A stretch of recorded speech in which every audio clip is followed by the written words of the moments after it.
Advance Eid মুবারক সবাইকে। মেহেদিটা দিচ্ছি খিলগাঁও থেকে। শপিং করতে এসে দেখি অনেক আপু মেহেদি পরাচ্ছিল, তাই আমি ভাবলাম আমিও ছোটো করে একটা ডিজাইন দিয়ে ফেলি। সবাইকে মেহেদি দিতে দেখে আমারও ইচ্ছে হওয়ার মেহেদি দেওয়ার। প্রত্যেক মুড়ে মুড়ে এমন কিছু আপু এভাবে মেহেদি পরাচ্ছিল, এত বেশি সুন্দর, খুব বেশি আকর্ষণীয় লাগাতে আমিও গেলাম ছুটে। মেহেদি পরলাম, ননদদের জন্য মেহেদি কিনলাম। এই তো।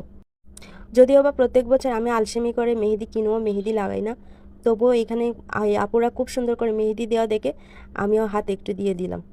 অনেকে আছে আমার মতো মেহেদি দিতে অনেক বেশি পছন্দ করেন, তবে আলসেমি করে আর পরা হয় না। মেহেদি পরতে কার না ভালো লাগে, যদি হাতের কাছে পাই এমন সুন্দর ডিজাইন দেওয়ার মানুষ, তাহলে আর তো কথাই নেই। অনেকে এসেছিল মেহেদি পরতে, অনেকক্ষণ অপেক্ষার পর আসলো আমার পালা। তাও চুজ করেছিলাম সিম্পল ডিজাইন। অনেক বড় ডিজাইন দিলে তো অনেক বেশি সারা রাতই অপেক্ষা করতে হতো। বাসায় অনেক কিছু পরে থাকে, ইউজ করা হয় না, তবুও ঈদের সময় টুকটাক কিছু না নিলে তো ঈদ মনে হয় না, তবুও সামান্য কিছু কেনা আর কি। আজকে তো অদ্ভুত কাণ্ড হয়ে গেল, এই মেহেদি দিয়ে শপিং করলাম। হ্যাঁ, আমি মেহেদি সহই সারা রাত শপিং করেছি। এত বেশি ভয় ছিল যদি কোথাও কিছু লেগে যায় তাহলে ডিজাইনের 12টা বেজে যাবে। আপুরা ছিল অনেক বেশি ফ্রেন্ডলি। মেহেদি দেওয়ার ফাঁকে ফাঁকে অনেক গল্পও করলেন, ডাক্তারের বিষয়ে জানালেন।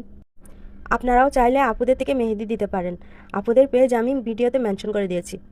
তো তোমরাও বসে না থেকে মেহেদি দেওয়া শুরু করে দাও। ঈদের আগে মেহেদি দিয়ে রাখলে কালারটা সুন্দর আসে।